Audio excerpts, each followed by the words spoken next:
से बहुत सारे रेगुलर व्यूअर्स हैं जो हमारी कहानियां देखते तो हैं, लेकिन आपने चैनल को सब्सक्राइब नहीं किया है। अगर आप भी उन 85% लोगों में से एक हैं, तो जल्दी से सब्सक्राइब बटन दबाओ और हाँ, लेटेस्ट थ्रिलिंग क्राइम स्टोरीज की नोटिफिकेशंस के लिए बेल आइकन दबाना मत भूलना।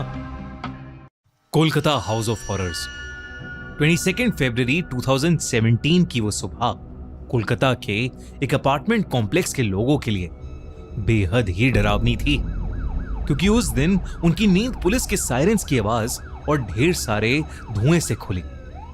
पुलिस ने वहां पहुंचते ही 11th फ्लोर के एक घर का दरवाजा खोला और देखा कि पूरे घर में धुआं ही धुआं था। जब उन्होंने उस धुएं का सोर्स ढूंढा तो जो उन्हें दिखा वो देखकर उनकी रूह कांप गई, क्योंकि वो धुआं एक आदमी के जलते हुए शरीर से आ रहा था। उन्होंने जल्दी से उस शरीर पर लगी हुई आग बुझाई। जब चीजें थोड़ी कंट्रोल में आईं, तो उस बिल्डिंग के रेजिडेंट्स ने बताया कि ये लाश और किसी की नहीं बल्कि घर के मालिक पार्था दे की है। पार्था दे कोई और नहीं बल्कि वही था जो हाउस ऑफ हॉरर्स केस में बच गया था। हाउस ऑफ हॉरर्स केस एक ऐसा केस जिसने सिर्फ पूरे कोलकाता का ही नहीं बल्कि पूरे देश का दिल दहला दिया था। जून 11, 2015 को भी कोलकाता के 3 रॉबिन्सन स्ट्रीट के 2nd फ्लोर से बहुत सारा धुआं निकल रहा था। घर के सिक्योरिटी गार्ड ने पुलिस और फायर ब्रिगेड को घबराकर फोन किया। वो जल्दी से वहां पहुंचे और उस घर के दरवाजे को खोलने की कोशिश करने लगे। अंदर से उन्हें किसी के बोलने की आवाज तो आ रही थी, पर फिर भी कोई दरवाजा नहीं खोल रहा था। उन्होंने देरी ना करते हुए दरवाजा तोड़ा और धुएं से भरे उस घर में घुस गए, जिसके बाद वो आवाजें और तेज हो गईं। उन्हें रियलाइज हुआ कि ये आवाजें दरअसल प्री रिकॉर्डेड सर्मन्स यानी प्रवचन हैं। वो घर के अलग अलग कमरों के स्पीकर से आ रही थी। पुलिस ने देखा कि वो धुआं एक बंद दरवाजे के पीछे से आ रहा है। उन्होंने जल्दी से वो दरवाजा खोला और उन्होंने जो देखा उससे सब पुलिस वालों की रूह कांप उठी।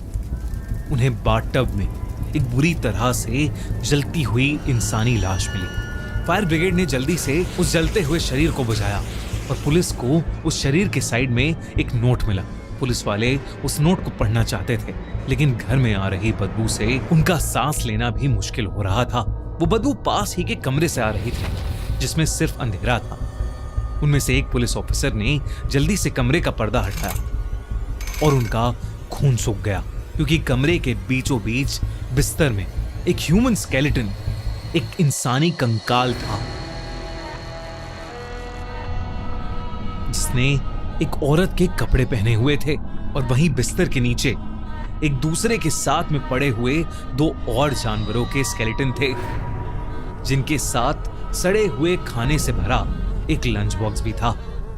घिन से भरी हुई पुलिस की टीम उस कमरे से बाहर निकली ही थी जब उन्हें लिविंग रूम के कोने में किसी के जोर जोर से सर पीटने की आवाज आई। उन्होंने मुड़कर देखा तो वहां एक 40-45 साल का आदमी ढेर सारी स्पिरिचुअल बुक्स के बीच में एक कोने में बैठा दीवार पर बहुत जोरों से अपना सर मार रहा था। उस आदमी के पूरे शरीर पर दाग धब्बे थे। उसकी स्किन बुरी तरह इन्फेक्टेड थी, जिसकी वजह से उससे भी उन सड़ी हुई लाशों जैसी स्मेल आ रही थी।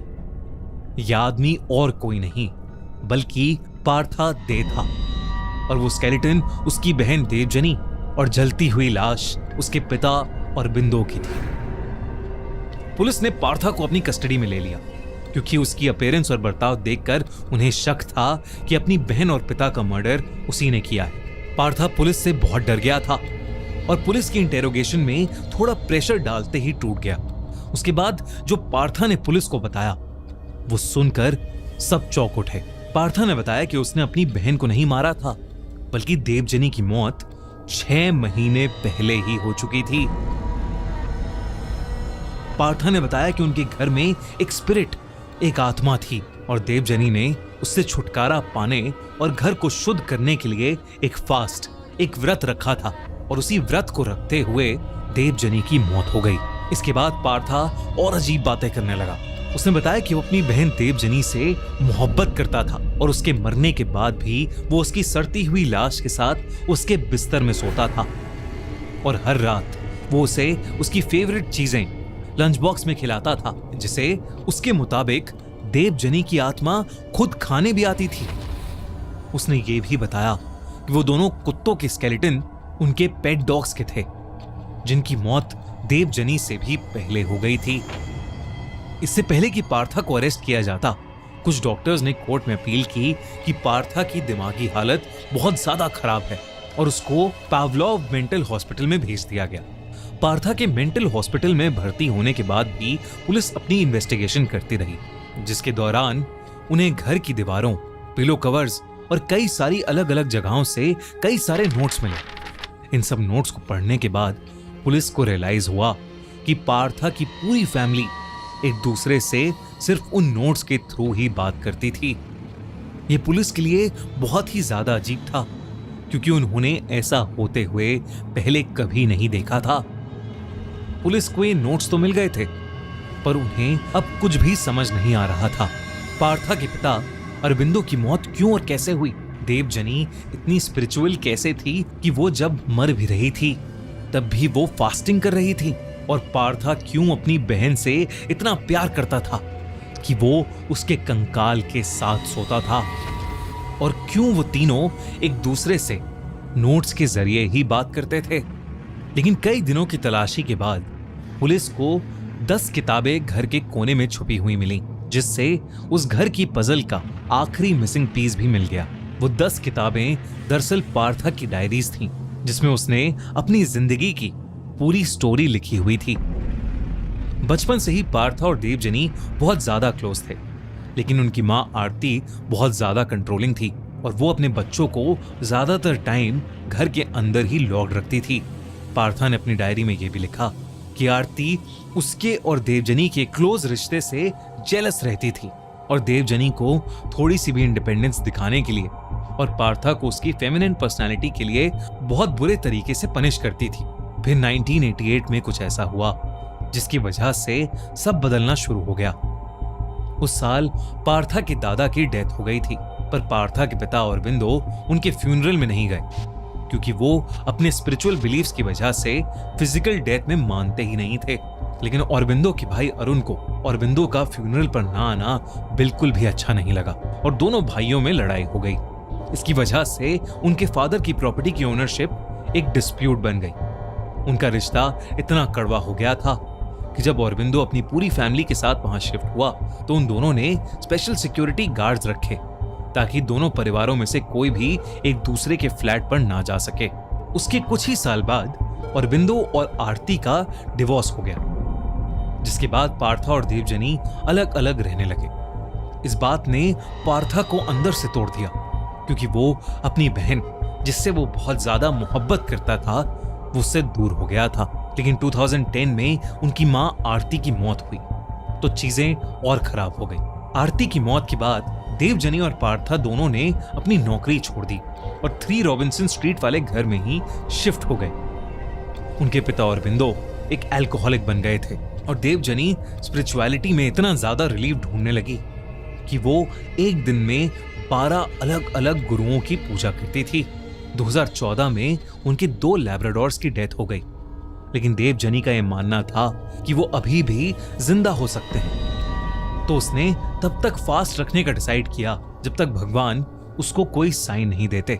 देवजनी उस साइन का वेट करते करते ही अपने डॉग्स के सड़ते हुए कंकाल के साथ उसी कमरे में दिसंबर में मर गई।